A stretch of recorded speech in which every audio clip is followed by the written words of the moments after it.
ધોરણ 8 પ્રકરણ 3 ભારતમાં રાષ્ટ્રવાદ. રાષ્ટ્રવાદ એટલે દેશભક્તિની ભાવના. રાષ્ટ્રવાદ એટલે પોતાના રાષ્ટ્ર પ્રત્યે એકાત્મતા અને ગૌરવની ભાવના. જરૂર પડે પોતાના રાષ્ટ્ર પ્રત્યે તન મન અને ધન ન્યોછાવર કરવા તૈયાર રહેવાની ભાવના.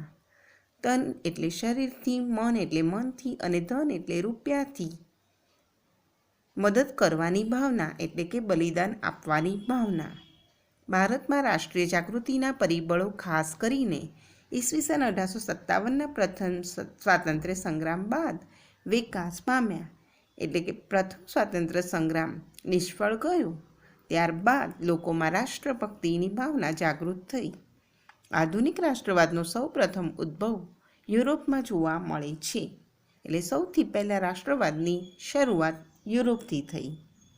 નવજાગૃતિ, ધર્મ સુધારણા, અમેરિકા અને ફ્રાન્સની ક્રાંતિઓ, ઇટાલી અને જર્મનીનું એકીકરણ વગેરે પરિબળોએ યુરોપમાં રાષ્ટ્રવાદનો ફેલાવો કરવામાં મહત્ત્વની ભૂમિકા ભજવી છે. ભારતમાં બ્રિટિશ શાસન હતું, એટલે કે અંગ્રેજોનું શાસન હતું. બ્રિટિશરોના સંપર્કને પરિણામે ભારતીયોના રાજકીય, સામાજિક, ધાર્મિક અને આર્થિક દૃષ્ટિકોણમાં ફેરફારો થયા. અંગ્રેજોના સંપર્કમાં આવવાને કારણે ભારતના લોકોના રાજકીય, સામાજિક, ધાર્મિક અને આર્થિક વિચારોમાં પરિવર્તન આવ્યું. ભારતમાં આધુનિક રાષ્ટ્રવાદને ઘડનારા પરિબળો ઊભા થયા. એટલે કે ભારતમાં આધુનિક જે રાષ્ટ્રવાદ છે એને ઘડવા માટેના કારણો ઊભા થયા. આપણા દેશમાં આપણું રાજ્ય એટલે કે સ્વરાજ્ય જોઈએ. આ વિચાર દેશના શિક્ષિત અને બુદ્ધિશાળી લોકોમાં બ્રિટિશ શાસન દરમિયાન ફેલાતો ગયો. દેશવાસીઓમાં રાષ્ટ્રીય એકતાની ભાવના જાગૃત થઈ. આવી રાષ્ટ્રવાદની ભાવના પેદા કરનારા પરિબળોનો આપણે અભ્યાસ કરીશું. રાષ્ટ્રવાદની ભાવના પેદા કરનારા પરિબળો. એમાં પહેલું રાજકીય. અંગ્રેજોના શાસન પહેલાં આપણા દેશમાં રાજકીય એકતાનો અભાવ હતો. એટલે કે જ્યારે અંગ્રેજોનું શાસન સ્થપાયું તે પહેલાં આપણા દેશના રાજ્યોમાં એકતા અને સંપ જોવા મળતો ન હતો. ભારત નાના મોટા રજવાડાઓમાં વહેંચાયેલું હતું. એટલે કે અસંખ્ય નાના મોટા રાજ્યો ભારતમાં હતા. અંગ્રેજોએ ભારતના ઘણા રાજ્યોને હરાવીને મોટાભાગના ભારત ઉપર પ્રત્યક્ષ કે પરોક્ષ રીતે અંકુશ સ્થાપી દીધો. અંગ્રેજોએ ભારતના રાજાઓને હરાવી સમગ્ર ભારત ઉપર પોતાની સત્તા સ્થાપી. અંગ્રેજોના તાબા હેઠળ એક સરખું વહીવટીતંત્ર અમલમાં આવ્યું. આખા ભારત ઉપર એક સરખું વહીવટીતંત્ર અમલમાં આવ્યું. અંગ્રેજ શાસનનો અનુભવ એકંદરે સારો ન હતો.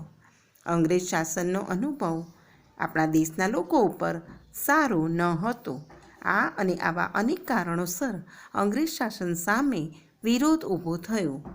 ધીરે ધીરે આ વિરોધ પ્રબળ બનતો ગયો. બીજું પરિબળ છે આર્થિક. અંગ્રેજોની આર્થિક નીતિએ ભારતને પાયમાલ કર્યું. અંગ્રેજો ભારતમાંથી કાચો માલ ઇંગ્લેન્ડ લઈ જતા અને ત્યાં ઉત્પાદિત કરેલો પાકો માલ ભારતના બજારોમાં વેચતા હતા. એટલે કે અહીંથી કાચો માલ એ ઇંગ્લેન્ડ લઈ જઈ ત્યાં મિલમાં તૈયાર થયેલો માલ ભારતમાં આવીને વેચતા. ઇંગ્લેન્ડથી ભારત આવતા પાકા માલ પર ન જેવી જકાત લેવાતી હતી. એટલે ઇંગ્લેન્ડથી જહાજોમાં ભરીને જે માલ ભારતમાં લાવવામાં આવતો તે ભારતમાં પ્રવેશે ત્યારે તેને જકાત ઓછી ભરવી પડતી હતી. જ્યારે હિંદમાં ઉત્પન્ન થતા પાકા માલ ઉપર વધુ જકાત લેવાના પરિણામે ભારતમાં ઉત્પન્ન થતો માલ મોંઘો પડતો. જ્યારે ભારતના લોકો પોતે બનાવતા હોય એ માલ પર એણે વધુ જકાત ભરવી પડતી, જેને કારણે ભારતમાં તૈયાર થયેલો માલ મોંઘો પડતો. જ્યારે ઇંગ્લેન્ડમાં ઉત્પન્ન થતો માલ ભારતમાં સસ્તો વેચી શકાતો. જકાત ન ભરવાને કારણે ઇંગ્લેન્ડમાંથી લાવેલો માલ લોકો ભારતમાં સસ્તો વેચતા. આ હરીફાઈમાં ભારતના હસ્તઉદ્યોગ અને ઉદ્યોગ ધંધા ટકી શક્યા નહીં. આ હરીફાઈમાં ભારતના હસ્તઉદ્યોગ અને ઉદ્યોગ ધંધા, હસ્તઉદ્યોગ એટલે કે હાથથી બનાવવામાં આવેલી વસ્તુઓનો ઉદ્યોગ એ ટકી ન શક્યો.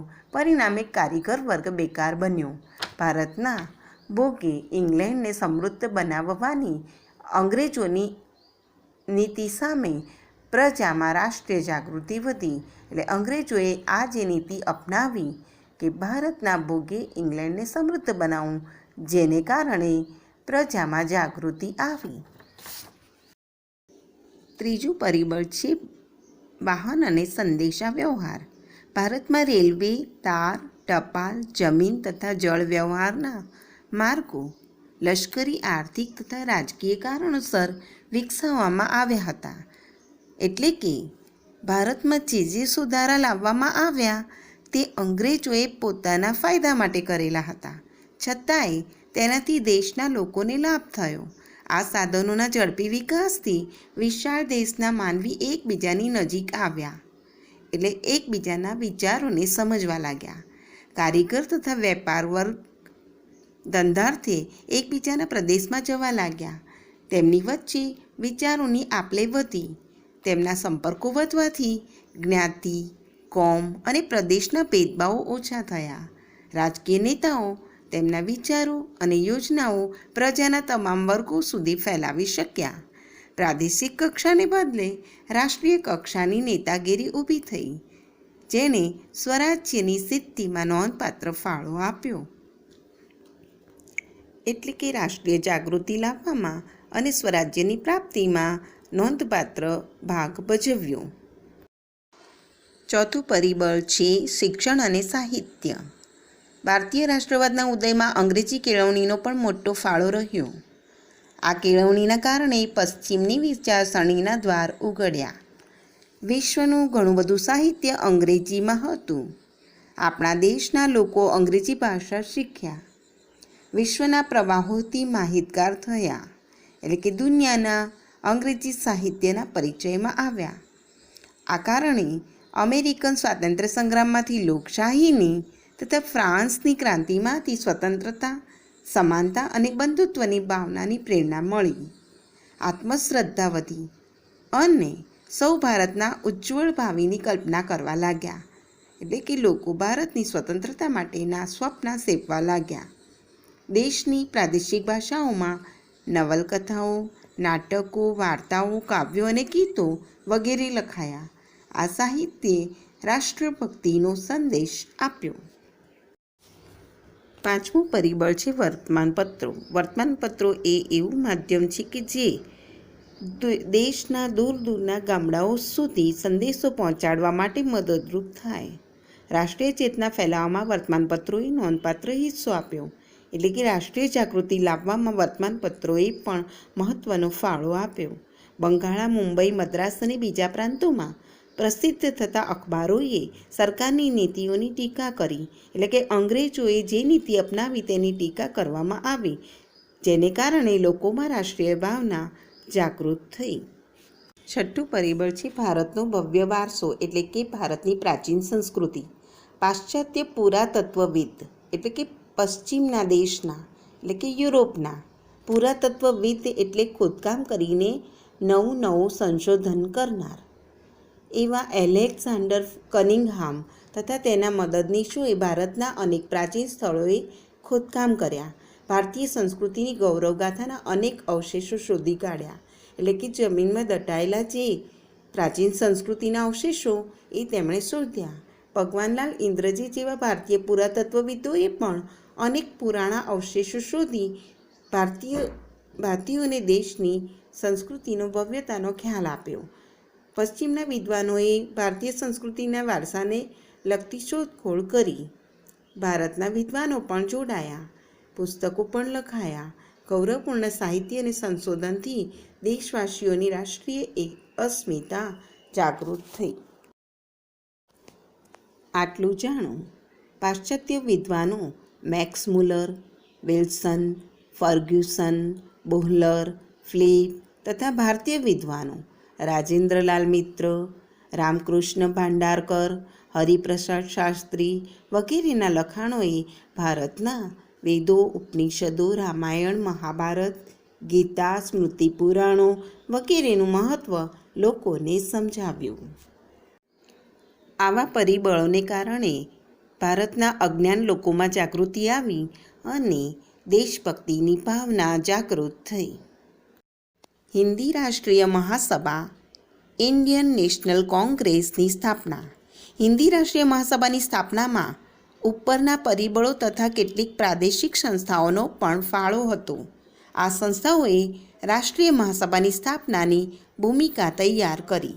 એટલે કે હિન્દી રાષ્ટ્રીય મહાસભાની સ્થાપના થઈ તે પહેલાં કેટલાક સંગઠનો એવા હતા જેણે લોકોમાં જાગૃતિ લાવવા માટે પ્રયત્ન કર્યો અને હિન્દી રાષ્ટ્રીય મહાસભાની સ્થાપનાની ભૂમિકા બનાવી.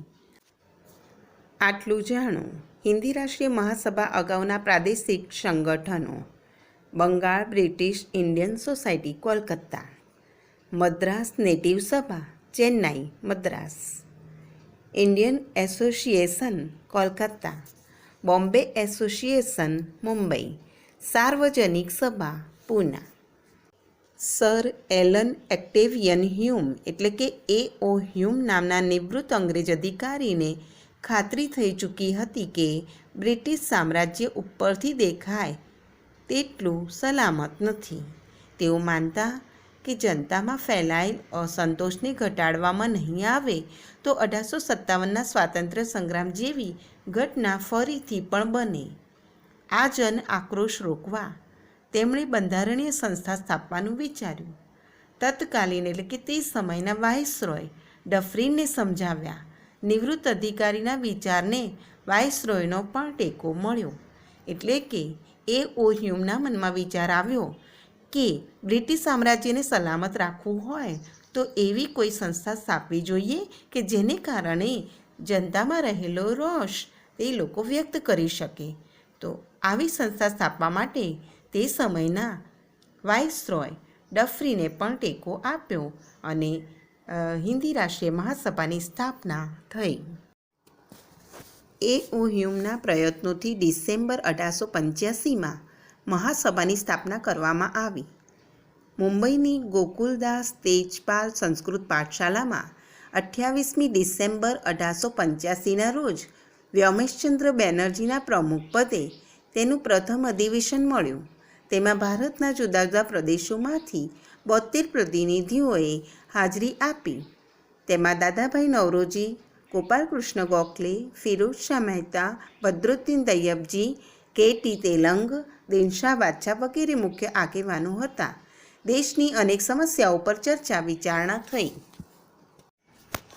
શરૂઆતમાં હિન્દી રાષ્ટ્રીય મહાસભાના અધિવેશનોમાં અંગ્રેજો પણ હાજરી આપતા. બીજું અધિવેશન ઈસવીસન 1886માં કોલકાતામાં દાદાભાઈ નવરોજીના પ્રમુખપદે બોલાવવામાં આવ્યું, જેમાં સભ્યો હતા 432. ત્રીજું અધિવેશન 1887માં મદ્રાસમાં બદરુદ્દીન તૈયબજીના પ્રમુખપદે બોલાવવામાં આવ્યું, જેમાં સભ્યની સંખ્યા હતી 607. મહાસભાની પ્રથમ તબક્કાની કામગીરી ઈસવીસન 1885થી 1905. હિન્દી રાષ્ટ્રીય મહાસભાની પ્રથમ તબક્કાની કામગીરી બંધારણીય હતી, એટલે કે શાંતિના માર્ગે માંગણી કરવાની હતી. મહાસભાએ સરકાર સમક્ષ રાજકીય હકો, આર્થિક અને સામાજિક વિકાસ અને શૈક્ષણિક પ્રગતિ માટે કરેલી માંગણીઓને અંગ્રેજ સરકારે અવગણી હતી. શાંતિના માર્ગે જે માંગણી કરવામાં આવતી તે અંગ્રેજો ધ્યાનમાં લેતા ન હતા અને અવગણતા હતા. આ માંગણીઓએ ભવિષ્યની લડત માટે મજબૂત પાયો નાખ્યો હતો. સરકારી નોકરીઓમાં હિન્દીઓને વધારે પ્રમાણમાં લેવા, લશ્કરી અને મુલકી ખાતાઓમાં થતો ખર્ચ ઘટાડવો, ખેડૂતોને દેવામાં રાહત આપવી, ગૃહ ઉદ્યોગોને સજીવન કરવા વગેરે માંગણીઓ કરવામાં આવતી. મહાસભા દ્વારા કેન્દ્રીય તેમજ પ્રાંતિક ધારાગૃહોનો વિસ્તાર કરીને તેમાં 50% સભ્યો ચૂંટાયેલા રાખવા તથા કારોબારીને શક્ય તેટલી હદે ધારાસભાને જવાબદાર બનાવવી જેવા ઠરાવ પણ પસાર કરવામાં આવ્યા હતા. મહાસભાની રજૂઆતને લીધે સરકારે અખબારો પર નિયંત્રણો દૂર કરી વ્યક્તિ સ્વાતંત્ર્ય અને વાણી સ્વાતંત્ર્ય આપતા કાયદાઓ પસાર કર્યા. એટલે કે કેટલીક માંગણીઓ સ્વીકારવામાં આવતી. મહાસભાએ શિક્ષિત વર્ગમાં રાષ્ટ્રીય ચેતના જગાવીને તેને રાજકીય તાલીમ આપી. તેનાથી ભવિષ્યના સ્વાતંત્ર્ય સંગ્રામો માટે યોગ્ય નેતાઓ મળ્યા. મહાસભાની પ્રથમ તબક્કાની કામગીરીમાં મહાસભાના નેતાઓએ હિન્દીઓને નોકરી, લશ્કરનો ખર્ચ ઘટાડવો, ખેડૂતોના દેવામાં માફી, પડી ભાંગેલા ગૃહોદ્યોગોને સજીવન કરવા જેવી કેટલીક માંગણીઓ રજૂ કરી, જેમાંથી કેટલીક અંગ્રેજોએ સ્વીકારી અને કેટલીક માંગણીઓને ધ્યાનમાં ન લીધી. વ્યક્તિ સ્વાતંત્ર્ય અને વાણી સ્વાતંત્ર્ય આપવામાં આવ્યું, જેને કારણે શિક્ષિત વર્ગમાં રાષ્ટ્રીય ચેતના જગાવીને તેને રાજકીય તાલીમ આપી. તેથી ભવિષ્યના સ્વાતંત્ર્ય સંગ્રામ માટે યોગ્ય નેતાઓ મળ્યા.